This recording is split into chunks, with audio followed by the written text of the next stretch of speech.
texto sagrado, Gálatas capítulo 5, versículo 13. Porque vós, irmãos, fostes chamados à liberdade. Porém, não useis da liberdade para dar ocasião à carne. Sediante servos uns dos outros pelo amor.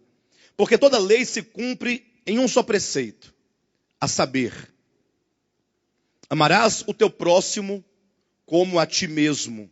Se vós, porém, vos mordeis e devorais uns aos outros, vede que não sejais mutuamente destruídos. Digo, porém, andai no espírito e jamais satisfareis a concupiscência da carne. Porque a carne milita contra o espírito e o espírito contra a carne, porque são opostos entre si, para que não façais o que porventura seja do vosso querer. Mas se sois guiados pelo espírito, não estáis sob a lei. Ora, todas as obras da carne são conhecidas e são prostituição, impureza, lascívia, idolatria, feitiçarias, inimizades, porfias, ciúmes, iras, discórdias, dissensões, facções, invejas, bebedices, glutonarias e coisas semelhantes a estas, a respeito das quais eu vos declaro, como já outrora vos preveni, que não herdarão o reino de Deus os que tais coisas praticam. Mas o fruto do Espírito é amor, alegria, paz, longanimidade, benignidade, bondade, fidelidade, mansidão, domínio próprio. Contra estas coisas não há lei. E os que são de Cristo, Jesus crucificaram a carne com as suas paixões e concupiscências. Se vivemos no Espírito, andemos também no Espírito. Não nos deixemos possuir de vanglória, provocando uns aos outros, tendo inveja uns dos outros. Amém, queridos?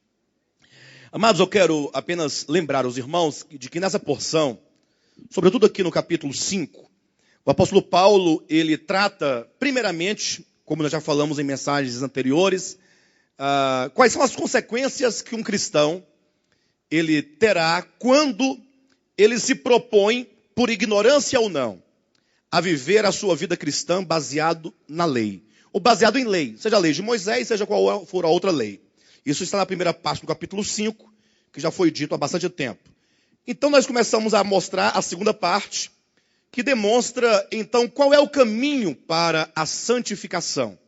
Entenda a santificação como sendo todo o processo de vida cristã pelo qual se passa com vistas a uma mudança de natureza.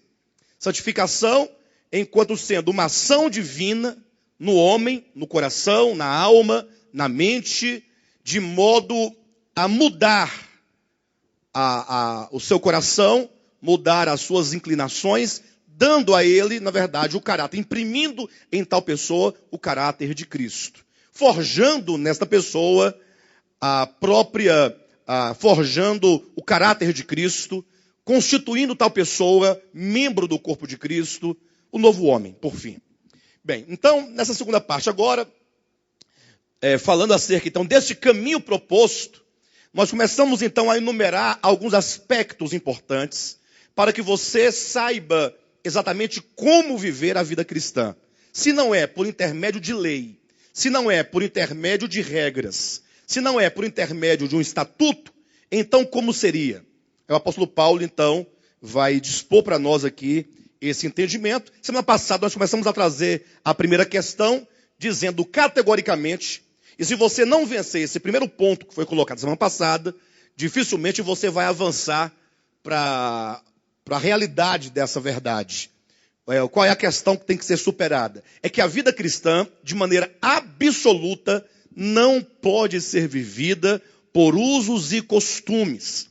Ou seja, a Bíblia Sagrada, sobretudo as epístolas, Novo Testamento como um todo, os evangelhos e as epístolas categoricamente declaram que vida cristã não tem nenhuma relação com usos, costumes, tradição, cultura, ética, ou a ética meramente humana, coloquemos assim, ou uma moral meramente humana.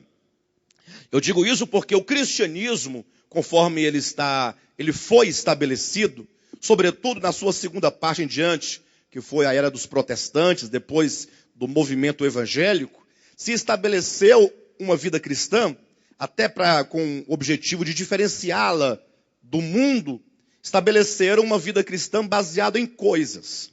Ou seja, foi estabelecido que um cristão genuinamente regenerado, filho de Deus, ele não faz isso ou aquilo outro. Ele não come isso ou aquilo outro. Ele não veste isso ou aquilo outro. Ele não bebe isso ou aquilo outro. Ou seja, foi feita uma cartilha do que fazer e do que não fazer, segundo o entendimento e segundo doutrinas de homens.